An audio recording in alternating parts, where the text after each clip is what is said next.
Hello and welcome everybody. It's Matt from Pure MTG here.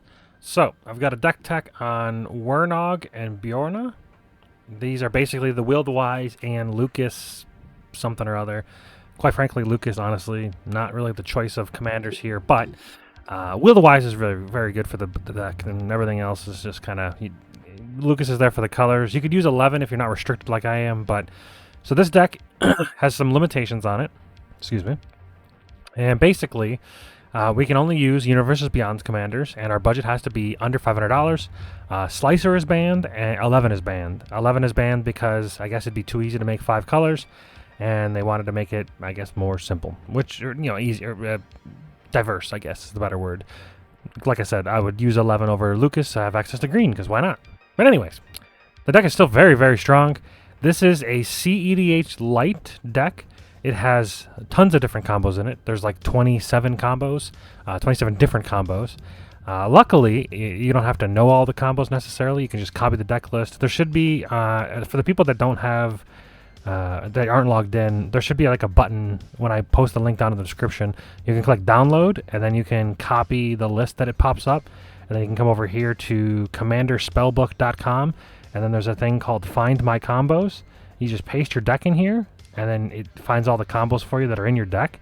And another thing it does, I'll have a video on how to use this site a little bit more betterer, but it tells you exactly what to do. So if you open this into a new tab, you click on over there, it tells you not only the cards that you need for the combo, but it also tells you how to do it. So these are the prerequisites. You have to make sure you have the prerequisites, and then also, boom, the step-by-step way to actually do it, and then what the results will do. These are not flawless. I wouldn't just take this by... what is it, gospel. I won't take this by gospel because this is, created by people. So if somebody uploads a combo that doesn't work or is not functioning correctly based on the steps that it takes or whatever, just make sure you do your own research. Make sure the combo works as intended, as they say. And if you're not sure about that, then keep running it as it is and trust the site. But like I said, do your own research. Don't just trust it blindly. So.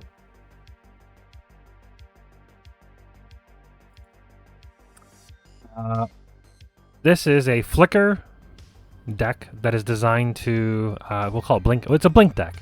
It's basically designed to take infinite turns, or make infinite mana, make infinite creatures, a lot of infinite, This deck tech that we're doing, or this deck theme that we're doing this month for the Jig and Joel Magic's tournament, basically, I'm in a league, and each league there's a different thing. Like I said, Universes Beyond, $500 or less. Those 2 cards are banned. Oh yeah, no demonic... Consultation Thoracle. Thoracle is banned itself. You can play Demonic Consultation if you want, but with Thoracle banned, Thassa's Oracle, for those of you who aren't aware, Thassa's Oracle is very, very easy. Like, it's just kind of lame. I agree. I think it should just be banned in Commander altogether. My play group, we just basically banned it. It's just too easy. 2-card combos, there's plenty of them, but Thassa's Oracle is the hardest to interact with for the most part. And there are plenty of ways to win, so Thassa's Oracle is just boring, so it's banned. I don't think it'll ever be unbanned from the Jajam League, which is fine. Cool. So yeah, this is, like I said, as a blink deck. You want to blink Wernog, and Bjorna doesn't matter, but mainly Wernog. Wernog gives you a ton of value. So what I'll do here is I will get a zoomed-in image here, and then scroll down. Boom. So Wernog is Lucas, if you're not familiar, but there's, like I said, the Stranger Things thing. Wernog, Rider's Chaplain. He's a black and a white. Legendary creature human, but none of that really matters. 1/2 doesn't matter. When it enters the battlefield or leaves the battlefield, each opponent may investigate. Each opponent who doesn't investigate loses 1 life. And then you investigate X, where X is 1 plus the number 1 plus the number of opponents who investigate it. So if every opponent gets a clue, you'll get 4 clues. If only 1 guy gets a clue, you'll get 2. You'll always get 1 if they all take the damage, which, honestly, experienced players will take 1. If they have, some people will just want the clue to draw the card. If you have the mana open, that's fine, but then I also get the clue. I'll say that if you're playing against a Wernog or a Lucas, you'll probably most likely always want to take the damage, unless you can use the treasure or use the clue better than I can, or whoever the Wernog player is. Then it has Friends Forever. Friends Forever means you can play any other card that has Friends Forever. This is Bjorna, Nightfall Alchemist, which is Lucas. I have no idea what the other part of it, but Lucas something. But Bjorna says you can tap, sacrifice an artifact. Bjorna does 1 damage to target creature, and then you goad it. Like I said, I would use 11 in this spot just so you have access to green. The deck would definitely look a lot different. You can still use Bjorna. Bjorna's okay. You can sacrifice a clue. You can ping. There's also another one you can do. You can use if you want to have a commander. Both commanders be more synergistic. I don't remember the name, but there's another one you can use. It has like activated abilities of the artifacts or something like that. But it isn't you won't have access to all 4 colors. You'll be restricted, I think, to 3. But at any rate, red is definitely a splash. There's only like 1, 2, 3, 4, like 4. I mean, red's not. Honestly, red can go. There's only 4 of them in there, but you do lose access to Dockside. I mean, obviously Dockside's a very strong card, so I mean it's what I won with today. So yeah, all right, we'll just start off. Planeswalkers. You have Saheeli Rai, 1 colorless, 1 blue, 1 red. I'm not going to go over all 27 combos. Like I said, what you can do is you can go to the Commander Spellbook, and you can copy my deck list into there. But I'll try to say the combos as that was basically like, this is a combo piece, and then you can go figure out what they're in. This combo's with Felidar Sovereign, or Guardian, for instance. But like I said, I don't remember I have this page open when I'm playing the deck because I'm still learning. But anyway, Saheeli Rai. The main reason this is used for, the damage is fine. Scrying, the +1 scry deals the damage to each opponent. That's fine. If you're taking infinite turns, this is one way to kill them. Most likely, if you have infinite turns, they're going to scoop, so you don't really need to kill them. Because, if you're taking infinite turns, they're going to concede. Like, there's no reason not to, unless they have some way to, like, prevent themselves from losing, even if you take infinite turns, but that's very rare. The -2 is a useful ability, and it's the main ability that combos with Felidar Guardian. -2, create a token that's a copy of target artifact or creature you control, except it's an artifact in addition to its other types. That token gains haste. Exile it at the beginning of the next end step. So what you do is you create the token of the Felidar Guardian, and then you basically just blink Saheeli Rai when Felidar Guardian enters the battlefield, so you can just keep creating tokens. It's infinite tokens with Felidar Guardian. Just with these 2 cards. Very, very strong combo. Infinite attacker, hasters, infinite enter the battlefield. There's tons of infinites, so. Okay, moving on. Narset Parter Avails. This is mainly just in there as kind of like a hate card. Prevents people from drawing extra cards. So 2 blue, colorless. Each opponent can't draw more than 1 card each turn. It's fantastic. But then it also does -2. Look at the top 4 cards of your library. You may reveal a non-creature non-land card from among them and put it into your hand. Put the rest in the bottom of your library in a random order. With 5 loyalty, you'll be able to use this twice, and then it'll sit there with 1 loyalty. I will say that you can definitely flicker this quite often, so you can use it more than the 2 times. But being able to look for basically counterspells or removal with her, limiting the number of card draw is fantastic. There's tons of card. If some people, this blocks Ad Nauseam, it blocks Brainstorm, all that stuff. So definitely very strong. Same thing with Teferi Time Raveler. This is just another CEDH staple. This isn't necessarily a CEDH. I would classify this as like a very strong 8 or 9 power level. At a unlimited budget, I think this deck could be CEDH viable. I don't think it's going to go win tournaments, but I think it's going to be competitive. But okay, so Teferi Time Raveler. 1 colorless, 1 white, blue.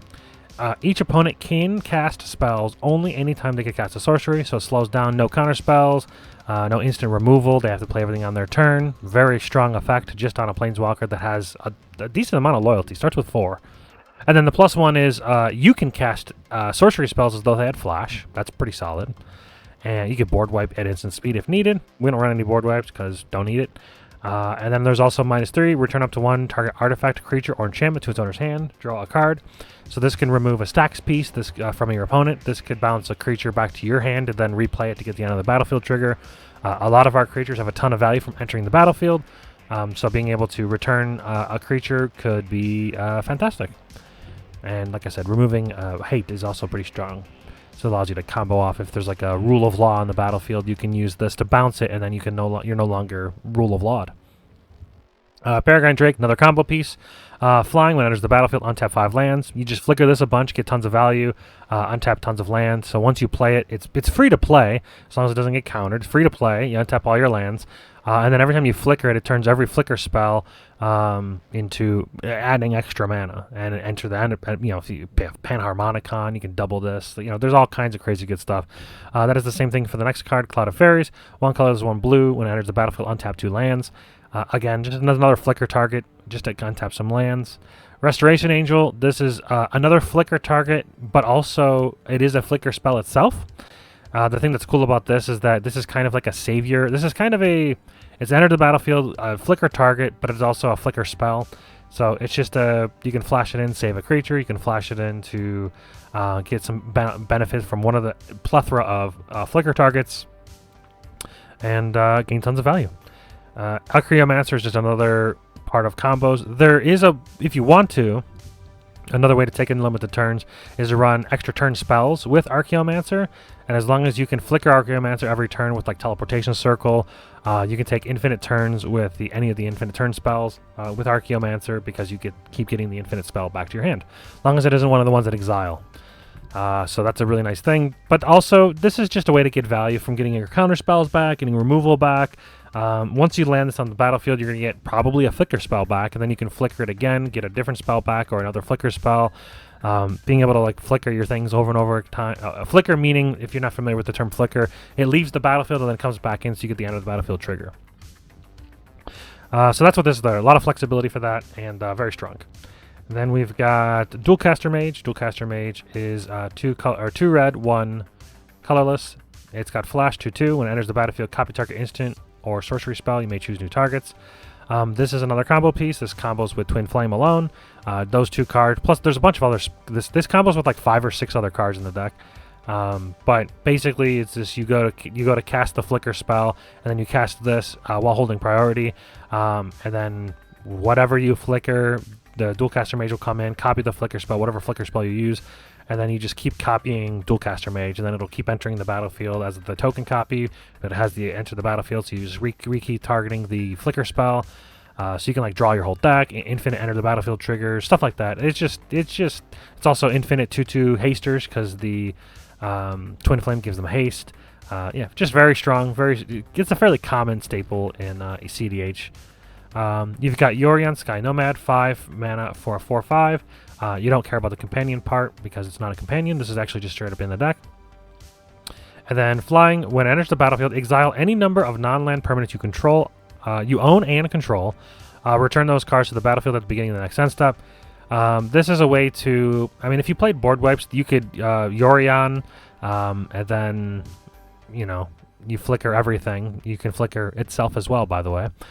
So it enters the battlefield, flickers everything, then you can board wipe. We don't run board wipes in this because realistically, if you're playing very high level CEDH or CEDH Lite, there's really not a ton of times you need a board wipe. I could be wrong. I haven't played a ton of CEDH, but from the games that I've watched, board wipes don't seem to be played. It's typically like you counter the combos. It's mostly combos, so this is kind of a win more card. But I think it's so strong that once it hits the battlefield, if it doesn't get interacted with immediately, it gets so much value from flickering all of your creatures that it's just insane. So it is a combo piece, but not necessarily because it's not infinite, because it does only do it until end of next to end step. But like I said, you get so much value, it's worth playing. It's cuttable. It is a high amount of mana. 5 mana is a lot. It's probably cuttable, but I think it's so strong it's probably fine. I can't think of a card like I need to put into the deck, and that would be the cut. If you want to reduce the mana curve, you could. Shrieking Drake, another combo piece. This could just bounce one of your creatures back to your hand. It allows you to recast it for some value. But it also does combo with a plethora of other things, especially if you have things like Panharmonicon, which gives you 2. For 1 mana, you can bounce Shrieking Drake back to its hand and something else, and then recast like your Peregrine Drake and your Cloud of Fairies and stuff like that, and get like a bunch of value, infinite mana basically. Dark Garvin we talked about. When it enters the battlefield, you may exile another target permanent you control, then return that card to the battlefield under its owner's control. It's like Restoration Angel, but without flash. But this is another target permanent, as opposed to Restoration Angel is just creatures. Because it doesn't have flash, you can only basically do it on your turn in this deck, and you're basically looking to combo off with Saheeli. Or you can, if you don't need to, you can always, like I said, flicker something else and gain the value from that. Like Dockside Extortionist, for instance. You definitely want to flicker Dockside. Very strong. You've got Venser, Shaper Savant, 4 mana for 2/2 with Flash, and when it enters the battlefield, return target spell or permanent to its owner's hand. So if you have Panharmonicon, this actually becomes a counterspell infinitely number of times, as long as you have enough mana to do so. So just pay 4 mana because you can return it back to their hand. I guess it's more of a remand. It returns it back to their hand. But this allows you to kind of lock them out if you have ways to flicker it, because whenever it enters the battlefield. So you don't have to have Panharmonicon. You can just cast a flicker spell and then bounce the spell back to their hand. If they don't have enough mana, they can't cast it. It's as good as a counterspell. It happened multiple times today. Very strong card. Soul Hoarder is basically like Teleportation Circle, but a little cheaper. It's a 1/1, and every time a creature gets exiled, you get a 1/1 counter on it. It's somewhat relevant. And then at the beginning of your end step, you may exile another target creature you control, then returns to the battlefield under your control. So it just flickers a creature at the end of turn, like I said, similar to Teleportation Circle. Thought Monitor, 7 mana for a 2/2 flyer. Seems really bad, but it does have affinity for artifacts, and because you're playing Wernog, you're getting clues fairly often, because you're going to be wanting to flicker Wernog. Wernog gives you a clue when it leaves and enters. So every time you flicker it, that's 2 clues guaranteed, and then every time your opponent takes one of the clues, then you get a clue. So it just makes Thought Monitor super easy to cast. Most of the time, it's just 1 blue, draw 2. And then you also have a 2/2 flyer, which it's not too relevant, but it matters a little bit. You can tax like Ad Nauseam players, tax their life a little bit so they can't draw as many cards. And then, of course, it's a good flicker target. Every time it enters the battlefield, draw 2 cards. So if you can flicker it with Soul Hoarder, you can then draw 2 cards at the end of every turn that you take. Very strong. Skyclave Apparition, this is a good way to remove things. When it enters the battlefield, exile up to 1 target non-land, non-token permanent that you don't control with converted mana cost 4 or less. It's very good removal when you're playing in a CEDH light or high budget decks. There's going to be a lot of things to remove with this. Hate pieces and mana rocks. I mean, even if you do this against a Soul Ring, don't feel bad. I mean, it's pretty good.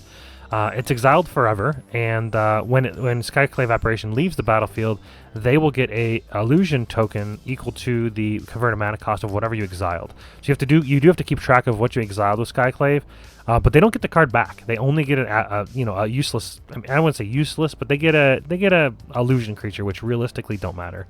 When you're playing a high level, it's not going to matter, especially in this deck. You've got Glasspool Mimic. This is 3 mana for a basically a Phantasmal Image, but like cheaper. It's only $2. Remember, this is a budget of $500, so you have to play the slightly less. I would rather play Phantasmal Image realistically, although you can't flicker Phantasmal, and this is a combo piece, so maybe I'd play both, obviously. But so you may have it enter the battlefield as a copy of another creature you control, except for it's a shapeshifter rogue in addition to its other's type. So the cool thing about this is that you can flicker it and have it enter the battlefield as other things. So for instance, if you play this, say you have a Soul Herder, you can actually have it flicker at the end of turn and become something else. If you play something else later on, in a few turns later, you can have it come back as like a Dockside or something. Very cool, very flexible, very cheap in the budget, very strong. Imperial Recruiter, 2 mana and a red. When it enters the battlefield, search your library for a creature with power 2 or less, reveal it, put it in your hand. Most of the time you'll go get Dockside Extortionist, but there are a ton of creatures in here that are power 2 or less. I mean, even Urza is a power 2. He's a 1/4. So you can go get Tutor Urza, you can get Soul Herder, you can go get Venser to counter things, Archaeomancer, Dualcaster Mage. I mean, there's literally, there's probably 15 to 20 different, I would say 15 plus targets for Imperial Recruiter. So it's a very strong tutor, and tutors are good. You've got Academy Manufactor, and this is just a very, very strong creature. With Dockside, it's insane. With Wernog, it's not bad. Every time you create a clue, you also create a treasure of food, as well as the clues. So every time Wernog enters the battlefield and leaves, you get one of each of them. And obviously, treasures are fantastic. You definitely want treasures. The food's kind of whatever, but the treasures are great. The food tokens could be relevant if you really need to gain some life, if there's somebody's playing some burn or something, or some really heavy aggro. But the food tokens can also be used as mana for Urza, which is fantastic. You've also got Thassa Deep Dwelling, 4 mana for 6/5 indestructible. As long as your devotion to blue is less than 5, Thassa isn't a creature. That's whatever. But at the end of your turn, at the end of your end step, you exile up to 1 target creature you control, then return to the battlefield under your control. Pretty strong. Also, not totally irrelevant, but the tap another target creature is very relevant in CDH. When you have things like Mother of Runes to protect your creatures, if they're on the other side, or if they have... I was fighting against it wasn't Torwaki, but there was another guy that when he taps, he deals damage to your creature, and then if they put like a Death Toucher, they could just basically kill on sight. So with this, you can pay the mana, tap it down, and then he can't activate it on whatever you play next. So that actually was very relevant in one of the test games that I was playing. Not really. You're mainly just using it for the flicker, but, you know, otherwise it's great. Displacer Kitten, I mean, if you don't know what Displacer Kitten is, you probably don't really play a ton of flicker decks, but this is very strong. 4 mana for a 2/2. Again, tutorable by Imperial Recruiter. Whenever you cast a non-creature spell, exile up to 1 target non-land permanent you control, then return that card to the battlefield under your control. Notably, it can actually flicker itself. So as long as you have a flicker spell in your hand and Displacer Kitten on the field, you can cast any spell if they try to kill it, or anything else you have, any non-land permanent. You can just cast a spell and flicker whatever they target. It's pretty damn strong. It's like, I would say it's better than Mother of Runes, but it also costs 4 and it requires you to play specific spells, so not quite. But in this deck, it's very, very strong. Flicker anything, flicker Planeswalkers to reset their loyalty, flicker Dockside to get a ton of treasures, flicker Dualcaster, or not Dualcaster, Archaeomancer to go get, you know, Counterspells from your graveyard. Flicker, like I said, just flicker anything. There's tons of value. It's great. Very strong. Drannith Magistrate, one of the popular, you know, CEDH staples. It shuts off a very large amount of things, let alone not only their commander, but also anything that they cast from graveyard, anything they cast from exile. This stops it for all of your opponents. 2 mana 1/3 also isn't a terrible blocker for CEDH or CEDH Light, I should say, or High Power. High Power maybe not so much, but CEDH Light would be, you know, where this guy shines. It stops a lot of things. It stops Cascade. It stops any of the you may cast this from exile without paying its mana cost, all that kind of stuff. Very, very strong budget, or not budget, very, very strong staple, I would say. Urza, Lord High Artificer. He's 4 mana for a 1/4. When he enters the battlefield, you get a construct, a 0/0 colors construct, where his power toughness is equal to basically the number of artifacts you control. It gets 1/1 for each of those. So at the bare minimum, it'll be a 1/1, but remember, you're playing with Wernog, so you're going to get tons of clues. And you can also just flicker Urza and just get tons of these tokens, these 1/1 tokens, and you're playing like the artifact lands, and you're playing some mana rocks, and there is some, you know, treasure generation. These tokens alone, just with the flicker deck, the constructs can be massive, and they can swing for a lot of damage. I've won multiple games. But not only could you do that, Urza also has pay 5 colorless, shuffle your library, then exile the top card. Until end of turn, you may play that card without paying its mana cost. It's very strong when you have tons of mana. All the mana rocks. Also, I forgot to mention, tap an untap artifact you control, and it gets it turns into one blue source. Most notably, that the blue mana can be used on a creature. It doesn't count as you don't have, the creature can have summoning sickness. That doesn't matter because Urza is using that ability. It's not the creature itself, which is pretty cool. So yeah, very, very strong. Urza is fantastic. Recruiter of the Guard. When it enters the battlefield, it's a 3 mana 1/1. When it enters the battlefield, you may search your library for a creature with toughness 2 or less. Reveal that, put it in your hand. So basically Imperial Recruiter, but a different tutor for those. Again, there are tons of tutor targets for this. Mainly Soul Herder is a very, very strong one. Venser's great. Archaeomancer is fantastic. Your Thought Monitor is fantastic. You'll get Drannith. Two toughness. Can't get Drannith. Can't get Displacer Kitten. But yeah, there's just tons. Dockside, I think I mentioned Dockside, but Dockside Extortionist, of course. Then you've got Esper Sentinel. Esper Sentinel says 1 mana for a 1/1 artifact, human soldier. Whenever an opponent casts their first non-creature spell each turn, draw a card, unless that player pays X, where X is Esper Sentinel's power. This deck doesn't really have a way to make it stronger. I don't think at all, but that doesn't matter. The tax of 1 surprisingly draws you. I think it drew me like 5 or 6 cards today for 1 white, and it sat there, got me First Blood. First Blood is just whoever does first combat damage. So you know, it's very valuable, obviously. Esper Sentinel's a strong card. I think everybody knows this. And then, of course, the last creature in the deck is Dockside Extortionist. Dockside, I mean, we all know is a fantastic card. When it enters the battlefield, create X treasure tokens, where X is the number of artifact and enchantments your opponents control. It's tutorable by both of the spells that I mentioned before, so it's very, very strong that you can go get it and tutor and combo off. This is another combo piece. Not only does this combo with everything in your deck, or not with everything, with a ton of things in your deck, but it also is just very good value. You get a Soul Herder on the field and then keep flickering Dockside at the end of every turn. The amount of value you get from that, the tons of treasures you get, especially if you have like an Urza on the battlefield, those treasures are just permanent mana rocks as long as you don't need any other color. And then you could just keep flickering or keep using Urza's ability to pay 5 and then just cast stuff from the top of your library. I'd be careful doing Urza, like, by the way, because there's a decent number of targets in the deck that aren't like castable that way. It is a May that you can cast them, so it's not a big deal, but you could exile some cards that you'd like. Savine's Reclamation. This was a card that I recently added. I was running, I think, maybe Demonic Tutor. Savine's Reclamation is nice because there are some decks that will mill you. If they do mill you, the lucky thing about this is it has flashback, but what it normally does is 2 colors and a white. Return target permanent card with mana value 3 or less from your graveyard to the battlefield. If this spell was cast from your graveyard, you can copy it. So the great thing about it is that a ton of our cards in the deck are 3 mana value or less. And if you get to flashback it, if they mill you a bunch, if you get like Dockside and Cloudstone Curio, you use Savine's Reclamation and you have infinite mana. As long as you have one way to cast like a creature after you get both of those on the field. But at bare minimum, you get a ton of value, and that's great. So, just recursion.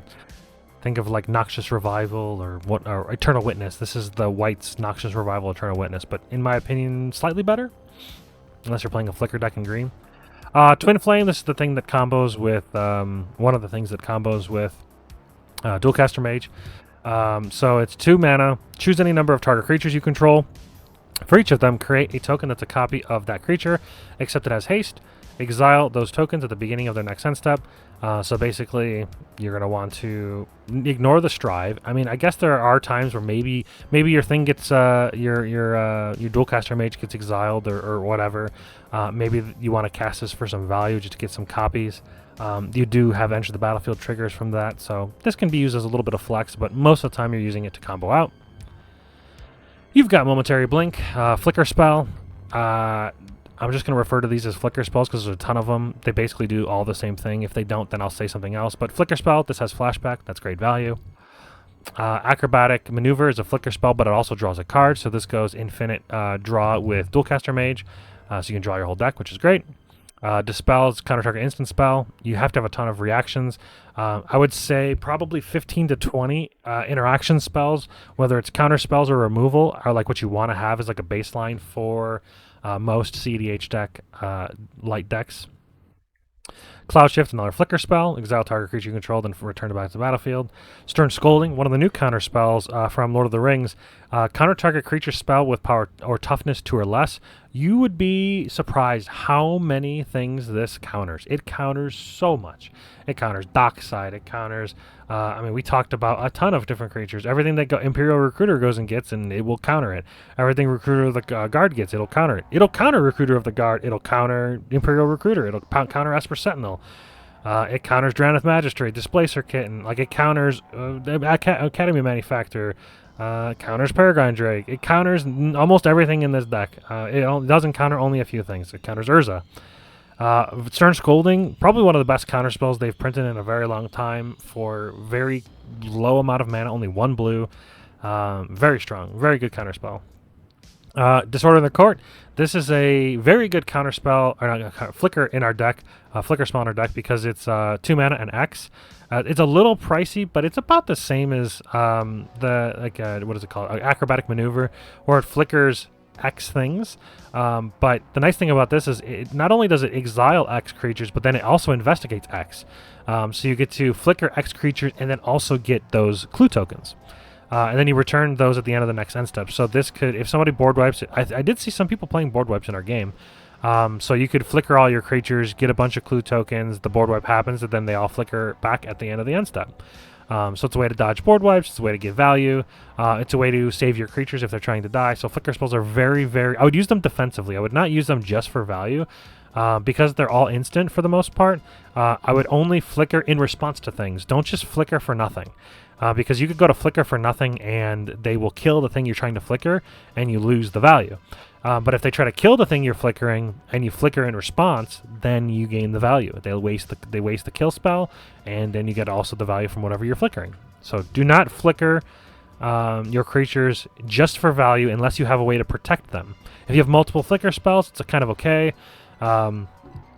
To kind of do like a, maybe bait them into trying to remove it, and then you'll have another flicker spell to gain a ton of value. I would do that with things like Dockside Extortionist. They'll try to kill it in response to your flicker, and then you flicker it again. It'll fizzle the first flicker, but you'll still get the flicker, and they're down a kill spell, and you'll get tons of treasures, so good value there, which allows you to pop your clues. Lae'zel's Acrobatics, 4 mana. It is a pretty high flicker. It's the most expensive flicker in the deck, minus, I guess, potentially the Sword in the Court, depending on how much you cast it for. But it's almost cuttable, I would say. If you're trying to keep the mana curve down low, 4 mana is a lot. But what it does do, it's kind of like it's a little inconsistent because you have to roll to figure out what it does. But it's an instant. Exile all non-token creatures you control. Then you roll a d20. From a 1 to 9, you return those to your battlefield at the beginning of the next end step. So similar to the Disorder in the Court, where at the end of the turn, you'll get them back. So you'll still get all the triggers if you roll 1 through 9. That's fine. But what makes this card keepable, and I think still runnable if you're not playing too sweaty, is that if you roll from a 10 to 20, you return those cards to the battlefield under their owner's control, then exile them again. So you get all your cards go away, they come back, you get all the under the battlefield triggers, boom, boom, boom, and then they flicker again, and then they come back at the end step. So not only are you, if you obviously do this in response to them trying to kill your stuff, or get tons of value. If you can win, you can win. So try that if you have a way to lock people out from like silencing or whatever. So very strong card, but it is a high mana cost, so I can see cutting it, but it is very strong. Swords to Plowshare, one of the best removals in white. Exile target creature, they gain life equal to its power. We don't care about that. We win via infinites, so they can have infinite life as long as we can go infinite +1 and stop them from winning, then we win. Basically is how I see it, so... Ghostly Flicker, this is another great flicker spell. Not only does this flicker creatures, but this also can flicker artifacts or lands. So again, this is a way to protect your Panharmonicon. This is a way to protect your Cloudstone Curio and the like. These are just very strong, very universal. You can flicker lands if there's like for some reason somebody's trying to like wasteland you. There are some wasteland decks in the some land destruction decks, so you can flicker the lands. It also is a way to gain mana. If you were to have like the bounce lands, I wouldn't really bounce them because then you got to bounce another land, which I don't know. I don't play bounce lands. But like I said, it's very flexible. This is cuttable. No, I wouldn't even say it's cuttable. It's very versatile. It's a lot of mana. 3 mana is quite a lot. But the amount of flexibility it gives you is very good because it's 2 separate targets that gets flickered. And again, you can do 1 creature, 1 artifact. You can do 1 land, 1 creature. It's kind of like Snap or Rewind, where like you can cast it and then like untap like a Soul Ring, which pays for 2 of it. So then it's a flicker for 1. If there's ways to like copy it for whatever, you can just do tons of stuff. So very strong, very universal. Counterspell, counter target spell. This is almost cuttable for like it is double blue. And double blue isn't like terribly hard to have, but it is a 4-color mana base, so it's a little rough. But when I say cuttable, I mean you would just replace it with like miscast. There is a considering section down below in the list. I'll have in the description. I'll have the list here, and you'll see like the considerings, and miscast is one of them. The cheaper the counterspell, the better. But I just worry that in the format that I'm playing, there might be a time where I'd rather just have counterspell than the miscast. So, Path to Exile. There's another, basically like Swords of Plowshare, but they go get a land. So exile target creature, they get a land, basic land type. Now, what I will say is in CEDH, like very high level CEDH, some people don't run basic lands. So this is basically just free removal. They get nothing. But if they do run basic lands, that's fine. They get a land. It's whatever. Just great removal. You need removal. You need interaction. You need removal. Essence Flux, 1 blue, instant. Exile target creature you control, then returns to the battlefield. The Spirit doesn't matter, but if it's a Spirit, it gets 1/1. I don't even know if we run a Spirit, to be honest, but that is what... It's just a flicker spell. It's very cheap, very good. Again, try to use these for protection, not for value, unless you're safe. If you have like a bunch of protection, then you're good. March of Otherworldly Light. This is a fantastic card. 1 colorless and X instant. As initial cast to cost this spell, you may exile any number of white cards from your hand. The spell costs 2 colorless less to cast for each card exiled this way.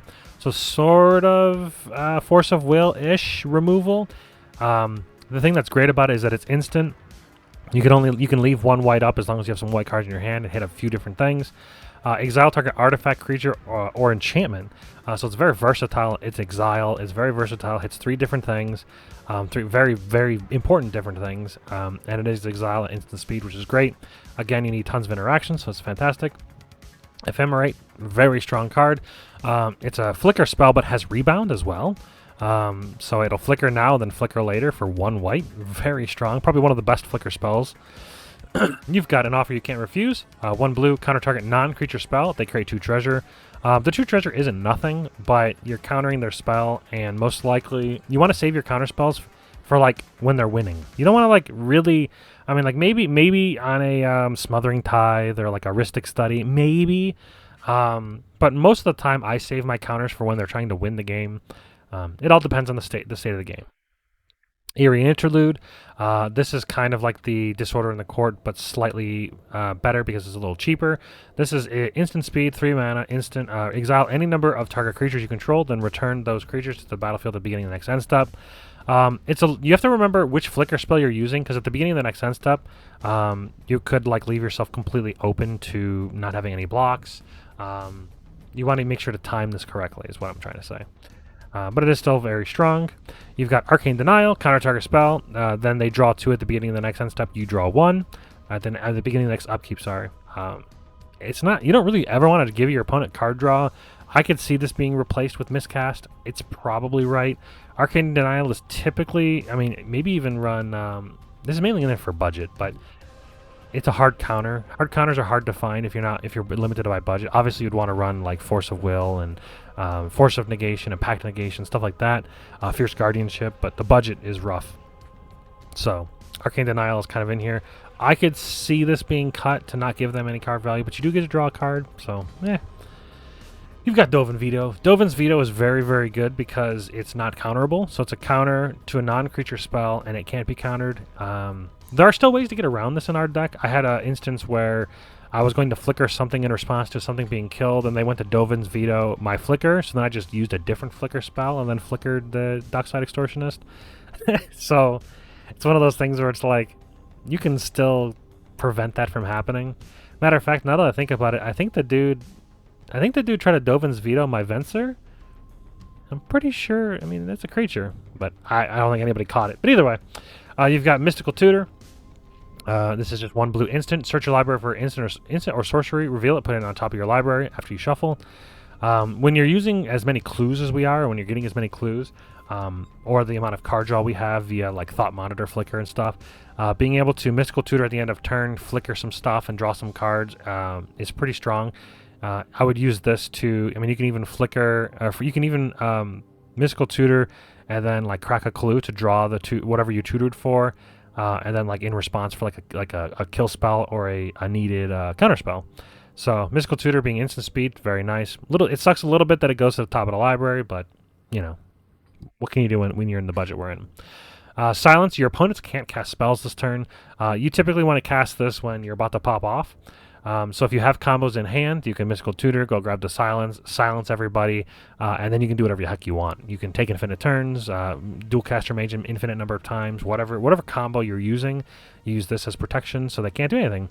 Now, granted, they can't cast spells, but they can channel lands. So be careful. There's a few things that people can do with like the Otawara and Boseiju.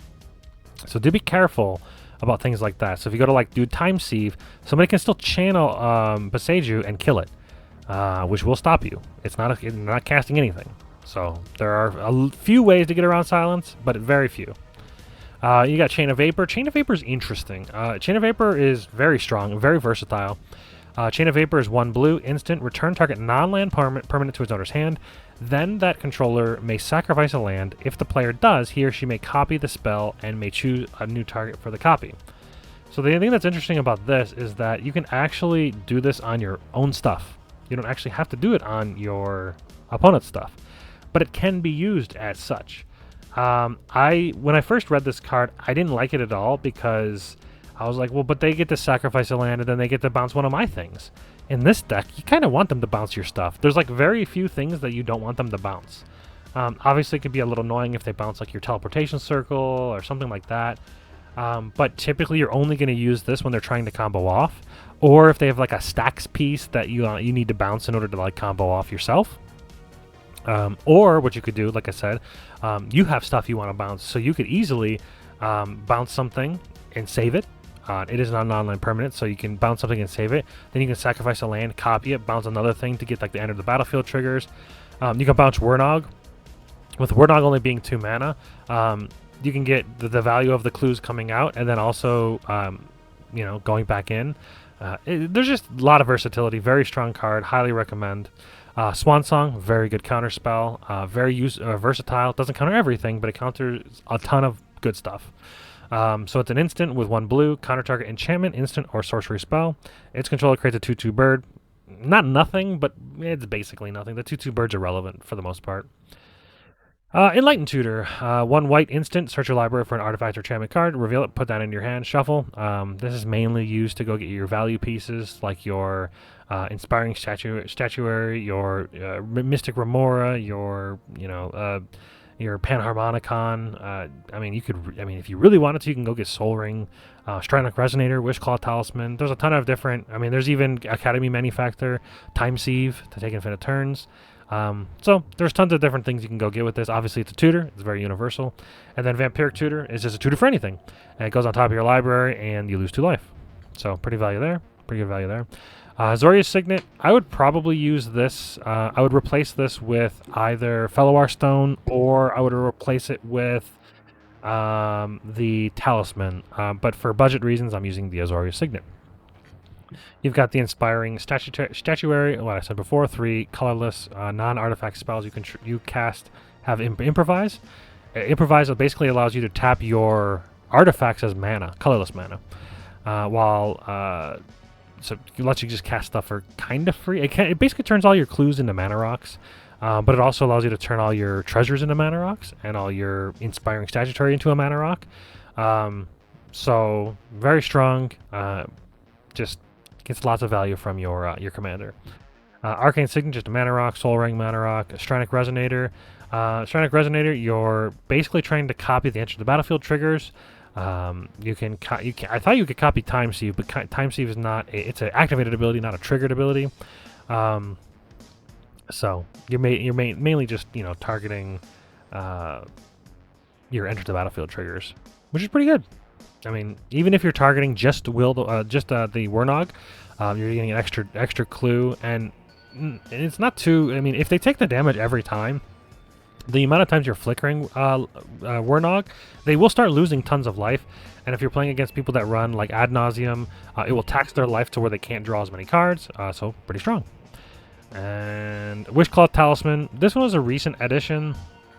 I don't like the idea of giving somebody a tutor, but it is a very good budget tutor for yourself. And if you're planning on popping off that turn, then Wishclaw Talisman is great. If you don't pop off that turn, what you can do is you can flicker it back to yourself. Back to your hand. I think even if you flicker it, it does go back to you as well, I think. But I think most of our flickers are things that you own, so you'd have to flicker something with like... I think you do own it. So yeah, I think like even Displacer Kitten might be able to flicker it even on the stack, now that I think about it. Because when you activate it, before you tutor, the giving it away goes on the stack, and then you can flicker it. You can even let it go to them, and then Chain of Vapor back to your hand, so they don't get the tutor and you get a tutor. So there's a lot of different varieties. Even if you do give a tutor, you can try to make a deal. Like, hey, I'll give you this tutor, but you have to promise to give it back. But I will say, if you I would make sure that you have ways to stop whatever they're going to go do, because if they get to tutor, I mean, it's cutthroat, Panharmonicon, this is really good. 4 colors artifact. If an artifact or creature entering the battlefield causes a triggered ability of a permanent you control to trigger, that ability triggers an additional time. So all of your enter the battlefield triggers will trigger twice. Very strong. Very good. Time Sieve.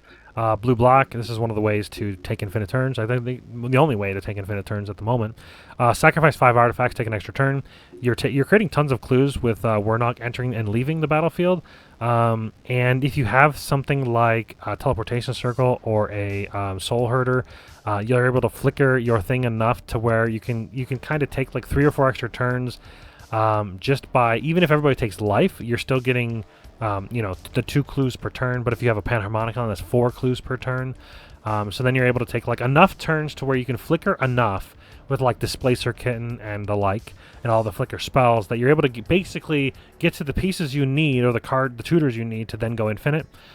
Flickering Dockside Extortionist, of course, is a very good target. Then he creates enough treasures to, take an extra turn. So if you're able to take with Dockside, Soul Herder, or the Teleportation Circle and Time Sieve, as long as you create more than 5 treasures, then you have infinite turns just by those 3 cards. But there's a number of different variety of things. This is just an easy way to take extra turns. Cloudstone Curio, this is 3 mana. Whenever a non-artifact permanent enters the battlefield under your control, you may return another permanent you control that shares a permanent type with it to its owner's hand. So with Cloudstone Curio and Dockside Extortionist, that's infinite mana. As long as you have another creature to return when you play Dockside. Because Dockside, as long as Dockside creates more mana than the thing you return, you can cast the thing that you returned and then flicker Dockside back to your hand and then Dockside again. If you've noticed, Dockside Extortionist causes a lot of infinite things.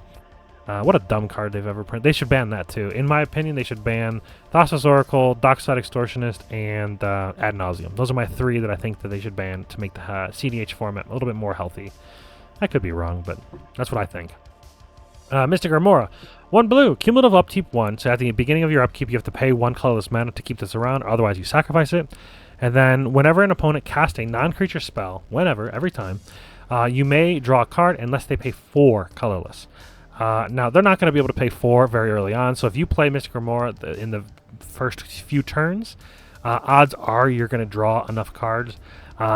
If nobody's really doing anything, I would keep paying into this as long as you have a way to keep placing lands and then pay into it and also have a little bit of interaction up. I wouldn't just keep tapping out unless like nobody's doing nothing. If they've got nothing on the field, tap out. What are they going to do?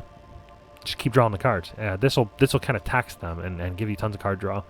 So very strong. But I will say that once you're ready to actually play some cards, just let it go. Don't sink too much mana into it. I did have a buddy. He went like 7 or 8 mana deep into it, but it made sense with what was happening. So, I've never seen that much. That was wild. Teleportation Circle. I've spoken about this a few times. 4 mana enchantment at the beginning of your end step. Exile up to 1 target artifact or creature you control. Then it returns to the battlefield under its owner's control. So just a flicker at the end of turn. Like I said, if you flicker Dockside and you've got Time Thief, as long as it makes more than 5 treasures or 5 or more, you'll have infinite turns and then potentially infinite mana if you have infinite turns. Heuristic Study. 2 colorless, 1 blue. Enchantment. Whenever an opponent plays a spell, you may draw a card unless they pay 1.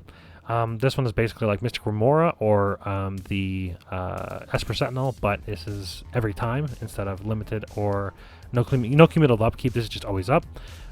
You'll be surprised how often your mana is like, oh, I just need 1 more, I just need 1 more. So when you're like taxing them an additional mana, the amount of times that people want to pay for this is not a lot. A lot of responsible players will do it, but you'll find that a lot of people don't pay their taxes, and yeah, it gets out of hand really quick, obviously, when you're getting a ton of value. And lastly, we've got the lands. So it runs 25 lands. It does run a decent number of basics. It runs like 7 or 8 basics because of budget reasons. Honestly, I probably would only run 1 of each basic just in case they like Assassin's Trophy or Pathu, so you at least have a target. But a lot of people don't run basics in high-budget CEDH. But yeah, you got a swamp, a plains, a mountain, exotic orchard, taps for a mana of any opponent, which is pretty good for the most part. Just basically a multicolor land. Sky Shroud Expanse. Again, this is a $500 budget, so you really have to use these like filter lands and these ping lands. So the mana base is $145. It's rough. I mean, like there are fetch lands. There's Otawara. There's some nice lands, but you got 4 islands. It is mostly blue-black. I'm sorry, it is mostly blue-white with a splash of black and red. But you do have to have enough black to be able to fairly consistently play Wernog on turn 2. That's basically when you want to play it, turn 2. You want to have the mana to play Wernog on turn 2. Just get it out there, get flickering your Wernog. Flicker them all day. You've got Command Tower. You've got Caves of Koilos. I love these mana. I mean, 33 cents for a mana that in a high budget deck, like when you're just basically like this 1 damage pinging you is not that big a deal. We do play a decent number of them that ping, but I've never been lower than you're either dead or you're not. That's how I feel. It's very rare in these CEDH or high level games that you're like really like begging for life, you know. So just utilize it, and when you're on a budget, this is what you got to do. Same thing with Battlefield Forge, same thing. Spire of Industry, this is the same thing. As long as you have an artifact, you can activate it for any color. We'll have tons of artifacts. We even play artifact lands like Agent Den and See the Side Nod. Shivian Reef, this is the same thing as the Battlefield and the Caves. You've got Sulphur Falls. Comes into tapped unless you can, as long as you control an island or a mountain. There's a few triomes and there's a few not dual lands but islands and 1 mountain. So these cards will most of the time come into play untapped. Realistically, in this low budget, you would hope for a fetch land on turn 1 or 2, and then you go get a triome, and then you're pretty much set for all of your lands. But I haven't had that happen yet. It's actually like it's been a struggle on a budget, I'll tell you. I'm trying to do a lot on a budget. I'm stretching this for sure. Isolated Chapel, same as the Sulphur Falls. Underground River, same as these other ping lands. You've got Glacial Fortress. These are called check lands, I think. Drowned Catacombs, another check land. Adakar Waste, another ping land. Sea of Clouds. These lands are great as long as you control 2. As long as there are 2 other opponents. Most of the time, I would say like 90-ish+% of the time, those will come into play untapped. The Pathways are another cheap budget land. Fantastic, 2 different colors. Run a couple different pathways. You've got the Triomes. These things are fantastic. 3 different colors. They are fetchable, and they do have cycling. I've never cycled a land yet. I've never cycled a Triome. I want to play them. I want to fetch them. So fetch them. If you draw them and you don't need them, cycle them. But like I've never done it yet. Yeah. Morphic Pool, same thing as the opponent check lands. Another tower or another Triome, another 2 Triomes here. Raffines and the Rogren. We've got Marsh Flats as the fetch land. City of Brass, which is a ping land for any color. Otawara is fantastic. It has a channel ability that says discard Otawara. It's not cast, it's discard. Return target artifact, creature, or enchantment, or planeswalker to its owner's hand. This ability costs 1 less to activate for each legendary creature you control. It is a little expensive, 4 mana. You don't have that many legendary creatures in the deck. I think there's only like 5 or 6, including your commanders. But with enough mana up, you'll have a guaranteed way. Like the only thing that stops channel, I think, is Stifle abilities, which is like stopping the activated ability of the land. I think Stifle works, but I think that's like the only thing that stops Stifle, except for like maybe Instance, as far as like split second cards. I don't know how many split second cards there are, but it's very hard to interact with Otawara. So very strong card. Even the white one's not bad. There's like a white channel land that I don't remember what it's called, but it like does 4 damage to target attacking or blocking creature. It's okay. I don't have the budget to run it. If I had like a spare budget that I just had extra budget to toss in, they don't come into play untapped. They're great. So, you know, it's great. And the last 3 lands are fetch lands. They're cheap. I mean, $13. This is the most expensive one at $18. I could see maybe dropping this from better lands, maybe like the pain lands. When they enter the battlefield, you pay 2 life. But with 4 fetch lands and 3 triomes, I feel like that's pretty good. I mean, if you look at our mana base, we're looking at majority blue and white. So 86% of the cards are blue-white. I'm sorry, 86%. And then the 15 here, that equals more than 100, but you know, I can do math, but the percentages will not up to 100 multicolored decks. That's fine. They just don't know how to do percent. It's probably rounding or something. But yeah, if you look at the mana curve, we have a pretty high chance of playing these on curve. Now, granted, I don't 100% know what this really does, because sometimes a card in here will like mess this whole chart up. But either way, the deck is very fun, very resilient. It's honestly, it's basically, if you think of if you're playing in CEDH, it's basically what is it, Timna and Crom. It's the same colors, I believe. And it's a lot of the same win conditions. I think in CEDH, because they can play the Thassa's Oracle and Demonic Consultation and Tainted Pact, they play they play the better combos, so they're not playing as many combos. They're playing more interaction, less combos, and they're just focusing on those very strict lines.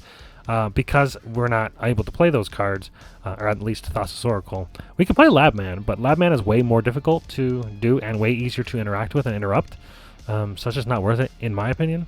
But I don't know. But it's a very fun deck. I won my first game the first week, and it was like very easy. Like I was flickering Dockside, I was flickering.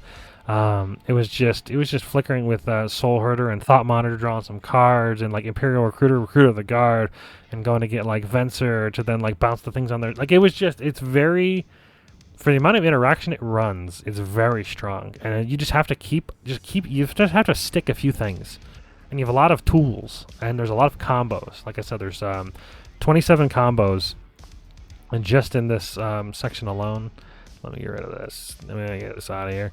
27 different combos, all here. And then also, if you look at this website's amazing. If you're like if you're here 56 minutes, I'll give you a little tip. This website, this commanderspellbook.com, I plan on doing a video on it. 183 potential combos where you're missing one piece. So what you can do is you can scroll through here and you can be like, okay, what cards do I think could be good? Just adding in, not necessarily, like you don't want to add like Knowledge Pool in just for Drannith Magistrate. That's a 2-card combo. Yes, it locks them out, but in my opinion, I want it to combo with many things. For instance, I did see a card in here that was called Lumbering Battlement. Lumbering Battlement, when it enters the battlefield, exile any number of other non-token creatures you control until it leaves the battlefield.